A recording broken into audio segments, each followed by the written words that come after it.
बोलो बम बम महादेव बम बम। देवी और सज्जनों, आज के इस वीडियो में मैं राजा मिश्रा आपको बताने जा रहा हूं कि कन्या राशि वालों के लिए अक्टूबर, नवंबर और दिसंबर का महीना कैसा रहेगा।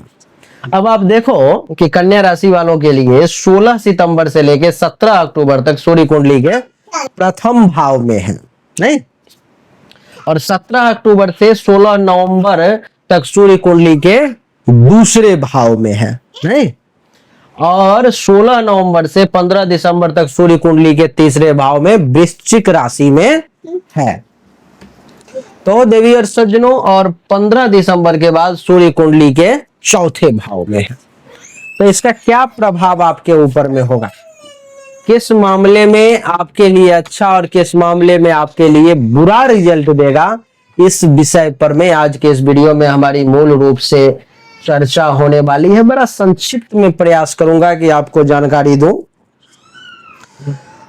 लेकिन कन्या राशि वाले, अगर आप जीवन में किसी भी प्रकार के समस्या से परेशान है, चाहे वो मानसिक परेशानी हो, धन दौलत की समस्या हो, बिजनेस व्यापार का अच्छा न चलना हो, अथवा जीवन साथी के साथ परेशानी हो, भाग्य का साथ न मिलना हो या आमदनी में कमी हो, तो आपको जरूरत है इस रत्न को धारण करने की, जो हमने धारण कर रखा है। इसका नाम है ओनेक्स। इस ओनेक्स नाम के रत्न को आपको चांदी की अंगूठी में धारण करना है। बुधवार के दिन हमारे यहाँ से धारण करना चाहो तो मात्र 5,000 रुपया में यही रत्न आपको अंगूठी तैयार करके, पूजा पाठ सिद्धि करके आपके एड्रेस पर भेज दी जाएगी, ओरिजिनल वाला, जिससे आपका बहुत लाभ होगा। वैसे अगर आपका यहाँ विश्वास ना हो तो कहीं से भी आप लेकर के, लेकिन धारण जरूर कर लो आप। आइए चर्चा को आरंभ करते हैं, जानने की कोशिश करते हैं कि आखिर सूर्य का क्या प्रभाव रहने वाला है। देवी और सज्जनों, पहले जानते हैं कि 16 सितंबर से 17 अक्टूबर के बीच का समय आपके लिए कैसा रहेगा, जिसमें सूर्यदेव कुंडली के प्रथम भाव में है। जब सूर्य कुंडली के प्रथम भाव में है देवी और सज्जनों, तो महर्षि कहते हैं कि इस समय में आपको कुछ परेशानी का सामना करना पड़ेगा। जैसे कि धन का कुछ नुकसान हो सकता है। 16 सितंबर से 17 नवंबर अक्टूबर के बीच में आपको उसको बचाना है। मान सम्मान में ऐसा कोई काम नहीं करना है इस बीच में जिससे आपके मान सम्मान में कमी आ जाए। स्वास्थ्य का विशेष ध्यान रखना है, क्योंकि हेल्थ वाइज कुछ इशू आ सकती है। बीपी, हृदय रोग, थकावट, उदर विकार, पेट से संबंधित परेशानी और आंख से संबंधित परेशानी का विशेष ध्यान रखना है आपको। आपके लिए जो है इसका ध्यान रखना एकदम जरूरी है। देवी और सज्जनों, इस समय में समय का विशेष पालन करना है, क्योंकि ये सूर्य आपके समय को पालन नहीं करने देगा, प्रत्येक कार्य में विलंब करवाने की कोशिश करेगा। इस समय में आपको एक बात का और विशेष ध्यान रखना है कि भोजन समय पर कर लेना है, क्योंकि सूर्य उसमें विलंब करवाने की प्रयास करेगा। और बिना मतलब का भटकने की कोशिश नहीं करनी है, बिना मतलब का परेशान होने का प्रयास जो है तो नहीं करना है। परिवार से हो सकता है तो इस समय में आपको दूर भी रहना पड़े, और सगे संबंधियों, मित्रों और अपने लोगों से किसी कारणवश आपका वाद विवाद हो सकता है, तो उस पर सावधानी बरतने की जरूरत है, उस पर अंकुश लगाने की जरूरत है, नहीं तो मानसिक व्यथा हो सकती है। मानसिक तौर पर में आप जो है परेशान जो है इस समय में देवी और सज्जनों हो सकते हो। इसके बाद बात करेंगे 17 अक्टूबर से लेकर के 16 नवंबर के बीच में, जब सूर्य कुंडली के दूसरे भाव में रहेंगे, तुला राशि में नीच के। तो इस समय में कुछ बातों का विशेष ध्यान, मैं इस वीडियो में विशेष तौर पे उसी बातों पे चर्चा करूंगा जिसका आपको विशेष ध्यान रखना है। जैसे कि इस बीच में 17 अक्टूबर से 16 नवंबर के बीच में आपको दुष्ट और बुरे लोगों से जो है सो मुलाकात से बचना है, कटने का प्रयास करना है कि उससे थोड़ा सा दूरी, डिस्टेंस मेंटेन करे तो ज्यादा अच्छा रहेगा। इस बीच में आपको अपने स्वभाव को जो है सो उच्चता की ओर ले जाना है, नीचता में नहीं ले जाना है, धूर्तता की तरफ नहीं ले जाना है, सज्जनता की तरफ ले जाने का प्रयास करना है आपको। इस समय में क्या करना है कि अपने नेत्र का और सिर का विशेष ध्यान रखना है, क्योंकि इस समय में आपको नेत्र और सिर से संबंधित कुछ पीड़ा परेशान कर सकती है।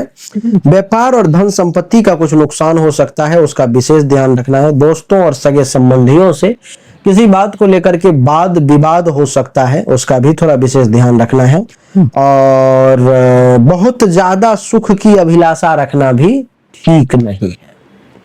16 नवंबर से 15 दिसंबर के बीच में सूर्यदेव रहेंगे आपके कुंडली के तीसरे भाव में।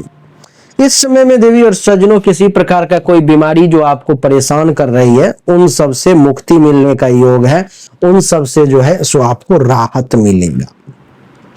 इस समय में आपको सुख चैन इस सब प्रकार के भी शुभ फल की प्राप्ति का योग बन रहा है। और आपकी जानकारी के लिए बता दूं कि सज्जन और उच्च अधिकारी से भी आपको मेल जोल मुलाकात करने का योग इस समय में है। आपको अच्छे लोगों से, बड़े बड़े लोगों से इस समय में दोस्ती बढ़ेगी, मुलाकात होगा, मीटिंग होगी, जिससे बड़ा आपको जो है सो फायदा होगा। और आपकी जानकारी के लिए बता दूं कि इस समय में आपको संतान के सुख का विशेष योग है। आपके बच्चे की उन्नति देख करके बड़ा प्रसन्नता आपको महसूस होगा। और मित्रों से भी विशेष धन लाभ का योग है। मान सम्मान का, दोस्तों के साथ भी अच्छा खासा मान सम्मान का योग आपके लिए बनता हुआ नजर आ रहा है। दुश्मन इस समय में बड़ी आसानी से सरलता पूर्वक परास्त हो जाएगा। धन, मान सम्मान, प्रतिष्ठा के भी प्राप्ति का इस समय में योग है। इस अवधि में प्रायः व्यक्ति को किसी प्रकार के पद की प्राप्ति हो जाती है, किसी प्रकार के पद पर जो है सो व्यक्ति चला जाता है, तो आपके लिए भी ऐसे योग है। और आपकी जानकारी के लिए बता दूं कि इस समय में आप सबसे सद्व्यवहार करेंगे, अच्छा व्यवहार रहेगा, जिससे आपको सफलता मिलने के भी बहुत अच्छे योग नजर आ रहे हैं। अब बात करेंगे 15 दिसंबर के बाद का। 15 दिसंबर के बाद जो है देवी और सज्जनों चौथे भाव में सूर्य हैं, तो मानसिक स्थिति को ध्यान के जरिए ठीक करने का प्रयास करना है। शारीरिक तौर पर में कुछ विशेष रिस्क लेकर के फालतू का कष्ट लेने की कोशिश नहीं करनी है। घरेलू झगड़ा में नहीं पड़ना है, किसी से लड़ाई झगड़ा घर में ना हो, किसी का किसी से ना हो, आपका किसी के साथ ना हो, इस बात का थोड़ा विशेष ध्यान रखने की जरूरत है। जमीन जायदाद से संबंधित किसी प्रकार का समस्या इस समय में सामने आ सकती है, उसमें उलझने का प्रयास नहीं करना है, उसको सुलझाने की भी कोशिश नहीं करनी, उससे इसमें में कट जाना है, दूर हो जाना है। और आपकी जानकारी के लिए बता दूं कि सुख सामग्री भी जो है इस समय में मिलने के योग बहुत कम अथवा नहीं के बराबर है। यात्रा में असुविधा भी होने के योग है। लोग कुछ परेशान भी इस समय में आपको कर सकते हैं। जीवन साथी के सुख में कुछ परेशानी, कुछ अड़चन के भी योग इस समय में छोटे छोटे दिखाई दे रहे हैं। मान सम्मान को विशेष तौर पर में संभाल करके चलने की कोशिश करनी है, नहीं तो परेशानी आ सकती है। तो इस 3 महीने में ज्यादातर समय आपको चीजों को ध्यान ही रखना है कि ये नहीं करना है, ये नहीं करना है, इस क्षेत्र में परेशानी आ सकती है। और अच्छा समय जो मूल रूप से है आपका, वो 17 अक्टूबर से 16 नवंबर के बीच में अकॉर्डिंग टू सूर्य आपके लिए बढ़िया है। बाकी ग्रहों का फिर देखेंगे दूसरे वीडियो में।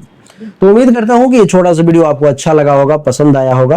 और देवी और सज्जनों, अगर आपको पर्सनली मुझसे कुछ जानकारी चाहिए हस्तरेखा या जन्म कुंडली के अनुसार, तो सामने दिए गए व्हाट्सएप नंबर पर में आप मैसेज करें। ये व्हाट्सएप नंबर है, आपको सही और एक्यूरेट जानकारी निश्चित तौर पर प्राप्त होगी। उम्मीद करता हूं कि ये पसंद आया होगा। इस वीडियो को लाइक करें, शेयर करें, चैनल को सब्सक्राइब करके इसके बेल आइकन के बटन को दबा दें। एक बार फिर से आप सभी का बहुत बहुत धन्यवाद। Thank you so much. जय हिंद, वंदे मातरम। बोलिए राधे राधे, राम राम।